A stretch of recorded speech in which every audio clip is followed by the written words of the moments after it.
ஏல சீனு, சீனு என்னல பண்ணுறா? மணி 8:30 தூங்கிக்கிட்டு இருக்கே, டிவி பார்த்துக்கிட்டு இருக்கேலன்னா நான் சொல்கிறது கேட்குதா இல்லையாலா?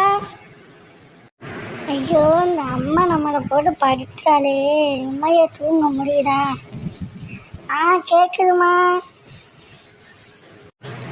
கேட்குதுமா. ஏல சீனு, எவ்வளோ நேரம் கத்திக்கிட்டு இருக்கேன், ஸ்கூலுக்கு டைம் ஆயிடுச்சு, 8:30 சொல்கிறல, கிளம்பாம என்னல பண்ணிக்கிட்டு இருக்கேன் நீனா? ஐயோ, இன்னைக்கு ஸ்கூல் போகாமல் லீவ் போட்டாலான்னு பார்த்தா அம்மா விட மாட்டா போலையே. என்ன ஜாலியாக இருந்துச்சு, ஸ்கூல் போனால் ஒரே மாசையாக இருக்கு. இப்போ ஸ்கூல் போகலன்னு சொன்னாலும் அம்மா சம்மட்டி தள்ளிடுவா. சரி, சொல்லித்தான் பார்ப்போம். அம்மா, இன்னைக்கு எனக்கு ஒரு உடம்பு சரியில்லைம்மா, நான் நாளைக்கு ஸ்கூலுக்கு போகிறேம்மா. ஏல தெரியும்ல, நீ ஸ்கூலுக்கு கிளம்பாமல் இருக்கையிலேயே தெரியும்ல. இப்போ ஸ்கூலுக்கு கிளம்புறியா, நான் இழுத்து காலை பிடிச்சி தர இழுத்து கொண்டு ஸ்கூலில் கொண்டு போடவாள. இல்லை, உன்னோட சின்ன பிள்ளை தங்கச்சி, அவள் குளிச்சுட்டு சாப்பிட்டுட்டு இருந்தால் கிளம்ப போகிறா ஸ்கூலுக்கு. நீ இன்னும் தூங்கிக்கிட்டே இருக்கியல.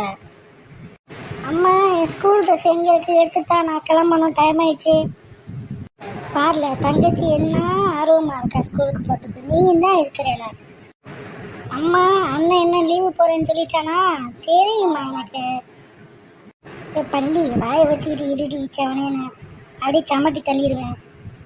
எல்லாம் இப்போ கிளம்புறே, இல்லை அப்பாவுக்கு ஃபோன் பண்ணி வர சொல்லிட்டாளா? ஐயோ ஐயோ, பள்ளி சிரிக்காதடி, வாயிலே குத்துவான். இப்போ இல்லை, தங்கச்சி எதுக்குல திட்டுற? சீக்கிரம் குளிச்சுட்டு 2 இட்லி சாப்பிட்டு போகல, தங்கச்சியும் கூட்டிகிட்டு போகலாம். சிரிச்ச லேடி பள்ளி, வாடி, என் கூட தானே சைக்கிள் வாடி, உன்னை பார்த்துக்கிறேன்.